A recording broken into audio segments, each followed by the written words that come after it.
Hey everybody, my name's Brandon, and today we're going to be going through the TryHackMe room Dogcat. This is an awesome machine which starts off with an LFI and log poisoning for an initial shell. We're then going to use limited sudo access and GTF opens for a privilege escalation to root, only to find out that we are given access in a Docker container and have to break out of the container for the fourth and final flag.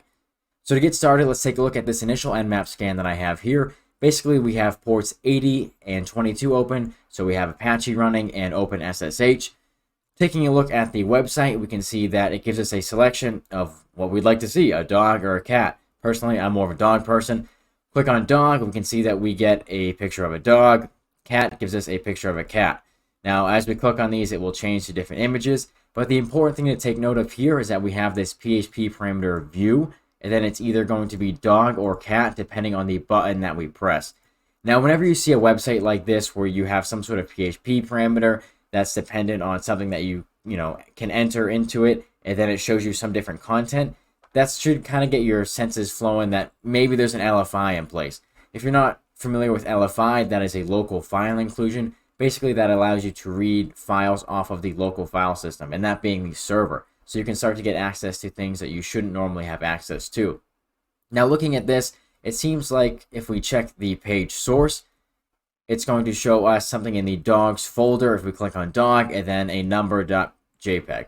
So we can open this up in a new tab. We'll see what it's actually showing us is /dog/4.jpg. So going back to here, we can start to mess around with LFI. The first thing that you usually check is to see if you can read the etc password file. This file is typically readable by everybody on the file system, so it's a good place to start for LFI because we always know what the file path is going to be. So we'll just put in a bunch of .. You can really never have too many in here. It can't hurt. That's basically just to try to bring us all the way to the root file directory, and then we'll do /etc/password. Now, if we do this, we can see it says, sorry, only dogs and cats are allowed. This is basically telling us that it needs to have basically dog or cat in the view URL. So if we do something like /dog, and that should show us the same page. Now, one dot and a slash will basically be the current working directory. So this is kind of the start of an LFI. We can see that we can include files from the same directory that we're in. The same will work for /cat. So the next thing that I would try is do something like /cat, and then let's see, if we go back to this path of where the pictures are actually coming from, we are over here. We need to go back one directory to get to the dogs directory, another directory to get to the web root directory, and then we can try to view the index file. So we'll do .. and another one, and then index. So we can try to read the actual index source code for the PHP. So once we enter that in, we can see that we cannot redeclare contain string. So it seems like it's saying we cannot redeclare a function that was previously declared in the index file. So what this is saying is that we've already ran the index.php source code. We're trying to run that again, and we can't redeclare a function. So what we can do is try to base64 encode this. That way it gives us the base64 encoded version of this index.php file. That way it won't actually run it again. So what I always like to do for this is go to payloads all the things. This is an awesome GitHub repository. I'll put the link down below in the description. I use this for all sorts of things like LFI, SQL injection. They have a whole list of awesome exploits and ways to exploit them. So if we take a look down here in the LFI section, there is an example of base64 encoding. Let's see, let's take a look at where that is. Perfect. Right down here, we can see we can use this PHP filter to base64 encode a page. So this is going to be index.php. Of course, we don't want index. We do want index, but we have to go back a directory because we have to include cat. So we paste that in, and hopefully we should get the base64 encoded contents, which we do. So we can take this, and I'm going to paste it into CyberChef. If you haven't seen CyberChef before, basically it is a tool that will allow you to encode and decode things in all different encodings. It's an awesome tool, something I use all the time. So let's get rid of this junk. We're going to do from base64, and now you can see all of the HTML and PHP code that actually makes up the index page, which is really cool. So basically what we can see is that there is this contain string function that's declared, and it's called twice here. So basically the view parameter that's being passed has to contain the substring dog or cat in it. And then we can also see that there is this extension PHP variable that's here. And if that's not defined in the URL, it's going to automatically get the extension .php. So if we go back to our LFI, it seems like our LFI for etc password might work if we declare the extension. So let's do /dog, and then we'll do a bunch of /slashes to try to get to the actual root directory. And then we'll do etc password, and then we have to do and ext equals, and we'll just leave it blank because there's actually no extension on the etc password file. So if we hit enter, we can see we actually do get the contents of the etc password file. So that is a successful LFI that we just pulled off. Now there's nothing really useful in this file, but what we can start to do is work on log poisoning.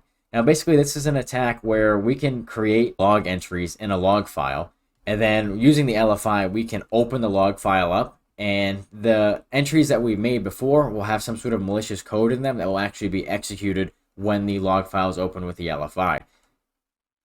So again, we're just going to take a look at the payloads all the things repository. They have all this stuff listed out here. Let's see, there are a list of log files in here. Let's try to find them real quick. Perfect. Right here. So one of the ones we should look for is the Apache access log. This is basically where all of the logs are kept for files that are requested on the Apache server. And we know that we are running Apache from our nmap scan. So let's go back here, and instead of etc password, let's see if we can include the Apache access log. And let's see, it looks like that failed. Okay, it's going to need to be Apache 2, wrong file path. I think, yeah, okay, they do have both versions in there, that's my fault. So, yeah, we're running Apache 2, so that's going to be the file path for that. But you can see we actually do get the log file output here. Now, since we're going to be working with log poisoning, I'm going to spin up burp. It can be pretty messy to look at this, especially with this font and everything. It's basically impossible for us to read. So let's just spin up burp suite. We'll get that running. Let's start to configure our proxy settings. Fighting with burp suite. Let's see. All right. I'll wait for this to open up now. I don't want it to try to take my cursor away from me again. All right. So now let's go to preferences. Let's see. I'm going to find the proxy setting in here. I know Foxy Proxy is a great plugin to have. Unfortunately, I don't have it installed at the moment, but we can just switch to the manual proxy config here. If you're looking to use burp and you've never used it before, basically go into your browser settings, flip it to manual proxy config, set the HTTP proxy to localhost on port 8080, check this box right here, and you are good to go. Now all requests from our browser are going to be sent through burp suite. So let's go to target, let's go to proxy, make sure that intercept is on, and let's send this request again. This should get stopped by our intercept, and we will send this to the repeater. All right, and now that we have this in the repeater, we can go ahead and send the request again. And you can see that we get a much nicer format of this actual log file here.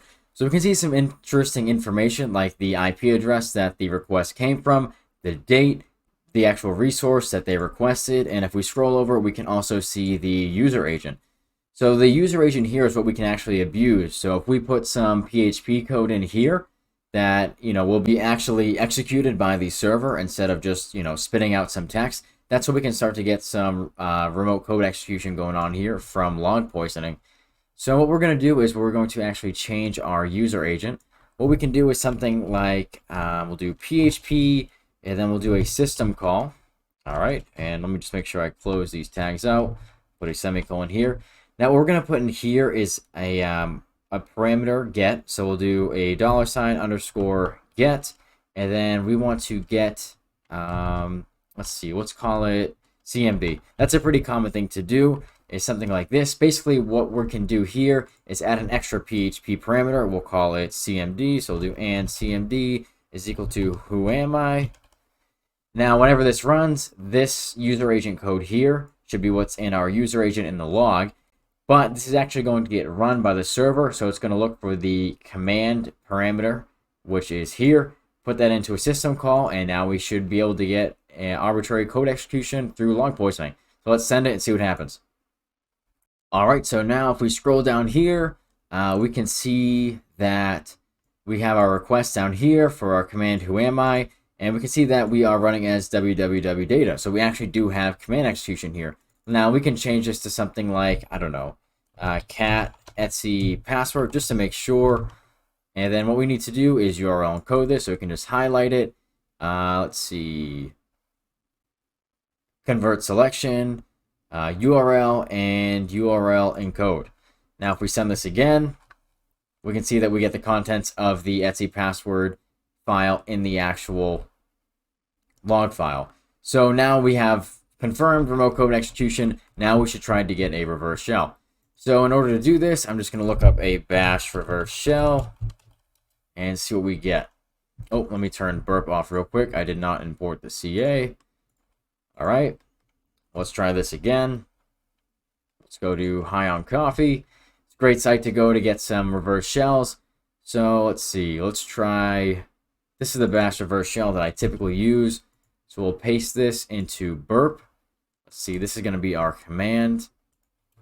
Try to see, make sure this pasted correctly. Yeah, it looks like that's just a line wrap. That should be okay. Now let's get our actual IP address for the attacking machine. Perfect. That's going to be our ton 0. And let's see, let's put that right in. Where'd it go? There it is. I'm right over it.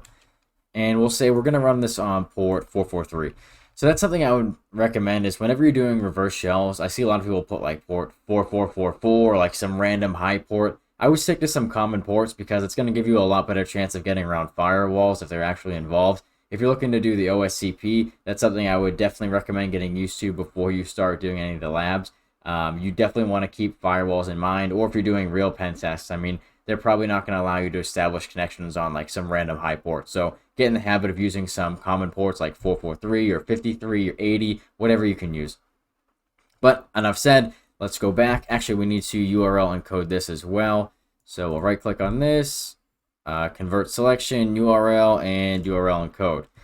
Now we'll start our netcat listener. So let's do sudo netcat -lvp listen verbose port. We'll do port 443, password there. All right, now we are listening. So now let's see, we can go back to burp suite. Sorry, messing up my VM here. We'll send this request and hopefully we should get our reverse shell once this is sent. So let's take a look. All right, and that did not work. Let's take a look at what we did wrong.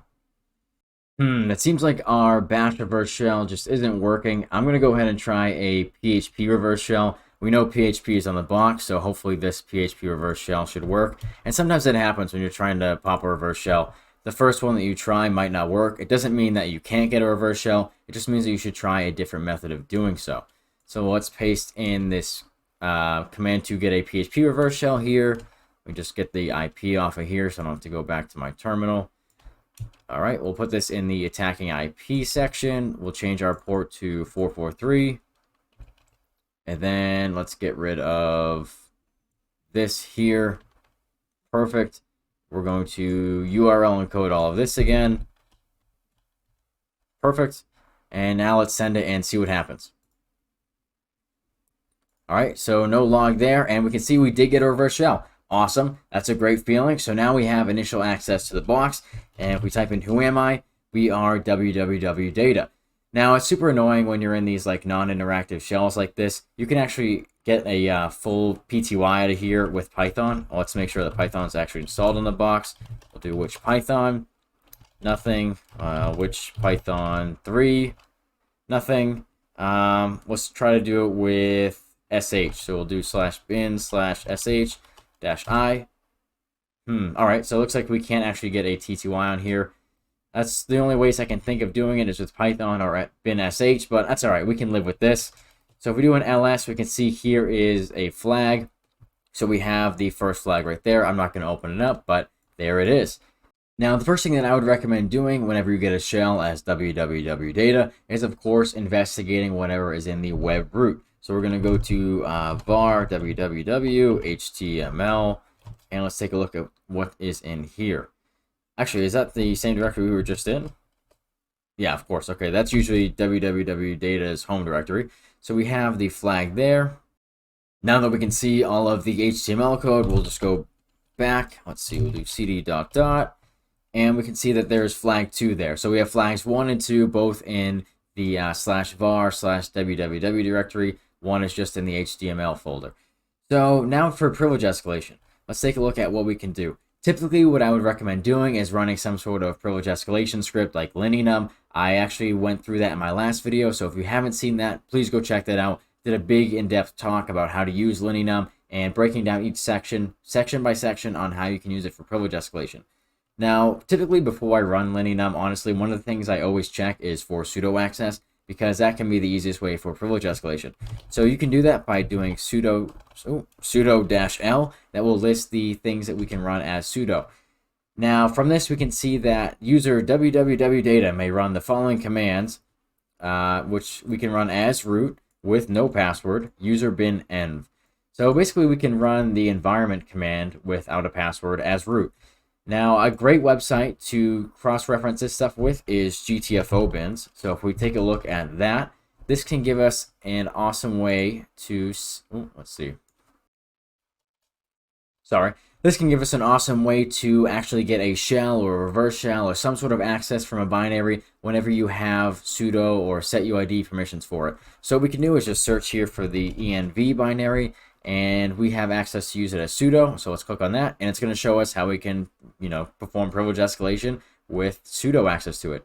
So all you have to do is type in this command here. If the binary is allowed to run as superuser by sudo, let's see, it does not drop the elevated privileges and may be used to access the file system, escalate, or maintain privileged access. Perfect. So we should be able to use this to spawn an sh shell. So we'll just type that in. And let's see, now if we do an ls, we do have a shell. It's less interactive than before. Type in who am I, and we are root. So now we should be able to, let's see, go to /root, and we have flag 3. Perfect. So there is our third flag right there. So this is what's really cool about this box, is that now we have root, and you're thinking, all right, how can it be a fourth flag? We already got root. Well, we actually are in a Docker container. So it's very common nowadays to see services like this web server set up in a Docker container and run in a containerized environment. Now we can actually see that we're in a container if we cat/proc/1/cgroup. Now if we cat this out, we can see that basically this is a list of the control groups for all of the processes. And we can see that these are all prepended with /docker and then the container ID. So typically if you're not in a Docker container, you won't see this here. But if you do see it here, you can tell that you are actually running inside of a Docker container. And doing a little bit of enumeration on the machine, if we cd into the ops directory, we'll see that there is this backups folder. Now if we cd into backups, let's see, can't do tab complete, that's a killer. I'll do an ls-la in here. You can see that we have this backup.sh file and this backup.tar file. Now it looks like this was recently modified at 2220. So let's see, if we do an ls-la, yeah, okay, so that seems like it's changed fairly recently. Let's see if it's running in cron. If we can do a, let's see, we'll cd to etsy cron.d. If I can type today, geez. We cannot go to cron.d. Can we edit the cron tab with cron tab-e? No. Okay. So since we're in a Docker container, we definitely have access to a limited environment, since not all of the commands in bin or all the different places in the path, they're not going to be mounted. So let's see. Yeah, we can see that this has just been updated again, 2221. So it seems like this backup.tar file is constantly being updated. So if we cat this backup.sh script, keep forgetting about that tab complete there. So do cat backup.sh. All right, so we can see that it's actually creating a tar archive from /root/container. So it's creating that tar archive and storing it here. Now we actually, of course, do have write access to it because it is running as root and it's owned by root. But this is actually something that's probably being run on the target system, like not in the Docker container, but on the actual system itself. So if we're able to write to the script and it's being run on the host file system and not on the Docker container, then we should get remote code execution on the actual machine and not inside the container. So what we can do is we'll do something like echo, bin bash in there. So we'll see echo /bin/bash. If I can type. And we'll put that into this backup.sh file. Basically, what we're going to try to do is spawn a reverse shell in there. So we're going to try to overwrite the file and make it a reverse shell instead. So now we'll just cat this and make sure this is actually what we expect it to be. Oh, I had a typo in there. My bad. All right, so we'll do, sorry about that. We'll do echo and then bin bash. And then let's make sure we actually call it the correct file. It is backup.sh, not bash up. All right, perfect. Now if we cat backup.sh. All right, perfect. So we are starting to overwrite that. Now what we should do is just basically go get that reverse shell we were using before. Let's see, that was off of High on Coffee. Perfect. So here is that reverse shell we were using. Let's just paste it in here as a, kind of quick text editor, I guess. Let's see, let's get our IP address. There is that. And we'll paste that into our reverse shell. Let's see, let's put this on port 53. And we'll start a listener.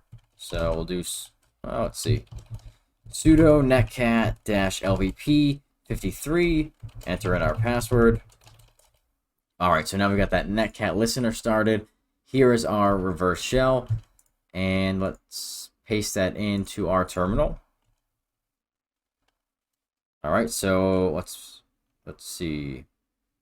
Now we will echo this reverse shell, and we will put that into backup.sh, just like we did before. Okay, now if we cat backup.sh again. All right, so we can see that our reverse shell is actually in there. So hopefully when this runs, we will get a reverse shell. So let's just watch the next pane. Oh, perfect, the shell already came. And you can see that now we are root at Dogcat, which is a different machine than we were on before. We were on the Docker container before. Now we are actually out of the container, and we have a root shell on the actual file system. So that was a really cool box. I really hope you guys enjoyed this walkthrough. If you have any questions, please feel free to let me know in the comments below. If you found this helpful, please like and subscribe for more content. I'll see you next time.